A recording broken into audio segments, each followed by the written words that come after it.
Assalamualaikum warahmatullahi wabarakatuh. Pernahkah kita berhenti sejenak di tengah hiruk-pikuk hidup ini, lalu bertanya dengan jujur kepada diri sendiri, untuk siapa sebenarnya semua ibadah yang kita lakukan? Untuk Allah atau untuk diri kita sendiri? Kita syalat, berpuasa, bersedekah, membaca Al-Quran, menghadiri majelis ilmu, mengangkat tangan dalam doa panjang, namun seringkali hati kita tetap gelisah. Mudah marah, mudah kecewa, dan cepat merasa kosong. Di titik inilah sebuah kalimat sederhana namun mengguncang perlu kita renungkan dengan sungguh-sungguh. Allah tidak butuh ibadahmu, tapi hatimu yang membutuhkan Allah. Kalimat ini bukan untuk meremehkan ibadah, bukan pula untuk membuat kita lalai, melainkan untuk menyadarkan bahwa Allah Maha Kaya tanpa kita, Maha Sempurna tanpa pujian kita, Maha Agung meski seluruh makhluk berpaling darinya. Jika seluruh manusia dan jin taat sekalipun, itu tidak menambah sedikit pun kemuliaan Allah. Dan jika semuanya durhaka, itu tidak mengurangi sedikit pun keagungannya. Lalu mengapa Allah memerintahkan ibadah? Mengapa syalat diwajibkan 5 waktu, puasa Ramadan ditetapkan, zakat ditunaikan, dan haji disyariatkan? Jawabannya bukan karena Allah membutuhkan, melainkan karena kitalah yang rapuh, lemah, mudah lupa, dan sangat membutuhkannya. Ibadah bukan hadiah untuk Allah, melainkan obat untuk hati manusia.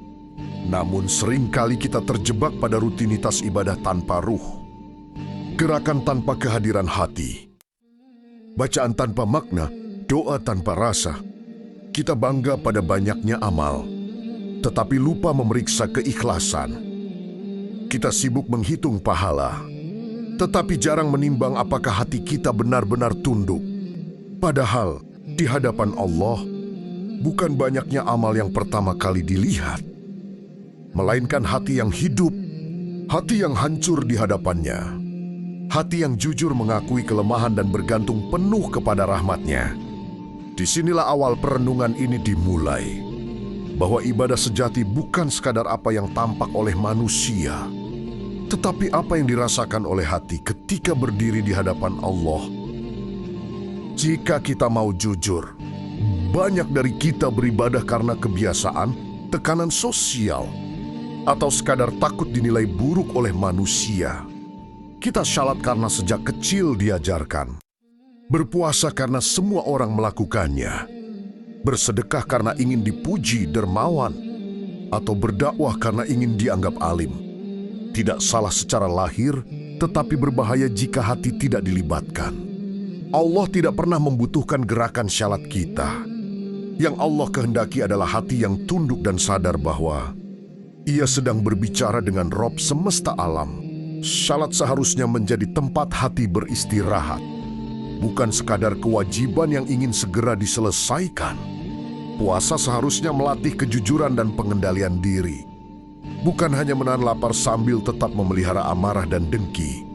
Sedekah seharusnya membersihkan hati dari cinta berlebihan pada dunia, bukan justru menumbuhkan kesombongan terselubung.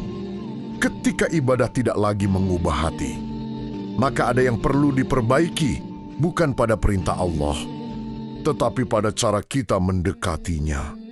Hati manusia diciptakan dengan lubang besar bernama kebutuhan akan Tuhan. Lubang itu tidak bisa diisi oleh harta, jabatan, pujian, atau popularitas. Semakin jauh hati dari Allah, semakin besar kegelisahan yang dirasakan. Meski ibadah lahiriah tetap dilakukan, banyak orang rajin beribadah namun hatinya kering, karena ibadahnya hanya berhenti di tubuh, tidak sampai ke ruh. Padahal Allah ingin mendidik hati kita melalui ibadah, mengajarkan kerendahan diri, kesabaran, keikhlasan, dan tawakal. Saat sujud, kita diajarkan bahwa posisi paling mulia bagi manusia justru ketika ia paling merendahkan diri di hadapan Allah saat berdoa. Kita diajarkan bahwa tidak ada kekuatan sejati selain pertolongannya. Saat berzikir, kita diingatkan bahwa ketenangan tidak datang dari dunia, melainkan dari mengingat Allah jika ibadah kita masih terasa berat. Mungkin karena kita memandangnya sebagai beban, bukan kebutuhan. Seperti orang sakit yang dipaksa minum obat, padahal obat itu menyembuhkan. Allah Maha mengetahui bahwa tanpa ibadah, hati manusia akan mati perlahan, kehilangan arah, dan mudah dikuasai hawa nafsu. Maka setiap perintah ibadah sejatinya adalah bentuk kasih sayang Allah kepada hamba-Nya. Ketika kita mulai menyadari bahwa kitalah yang membutuhkan ibadah, bukan Allah, disitulah ibadah berubah dari kewajiban yang melelahkan menjadi kebutuhan yang menenangkan. Hati mulai hadir, air mata mudah jatuh, dan doa tidak lagi sekadar rangkaian kata, tetapi jeritan jiwa yang tulus. Di penghujung perenungan ini, marilah kita kembali bertanya kepada diri sendiri dengan lembut namun jujur. Apakah ibadah yang selama ini kita lakukan sudah benar mendekatkan hati kepada Allah, atau justru menjauhkan kita dari keikhlasan karena merasa sudah cukup baik? Ingatlah, Allah tidak pernah menuntut kesempurnaan amal, tetapi kejujuran hati. Allah tidak mencari hamba yang merasa suci, melainkan hamba yang sadar akan dosanya dan berharap penuh pada rahmat-Nya. Jika hari ini ibadah kita terasa hambar, jangan putus asa. Itu bukan tanda Allah menjauh, melainkan undangan agar kita memperbaiki niat dan menghadirkan hati. Datanglah kepada Allah apa adanya dengan hati lelah, doa terbata, dan iman yang naik. Turun karena Allah lebih mencintai kejujuran daripada kepura-puraan. Jadikan ibadah sebagai tempat pulang, bukan sekadar rutinitas. Biarkan syalat menjadi dialog, puasa menjadi proses penyucian, sedekah menjadi pelembut hati, dan dizikir menjadi napas jiwa. Semoga kita termasuk orang yang beribadah bukan karena merasa hebat, tetapi karena sadar betapa butuhnya kita kepada Allah dalam setiap detik kehidupan. Jika renungan ini menyentuh hatimu, jangan simpan sendiri, bagikan agar menjadi pengingat bagi sesama. Dan jika kamu ingin terus mendapatkan konten yang menenangkan, reflektif, dan mengajak mendekat kepada Allah, jangan lupa subscribe, like, dan share channel ini. Semoga setiap langkah kecil kita menuju Allah dicatat sebagai amal yang ikhlas. Dan semoga hati kita selalu menemukan ketenangan hanya bersamanya. Amin.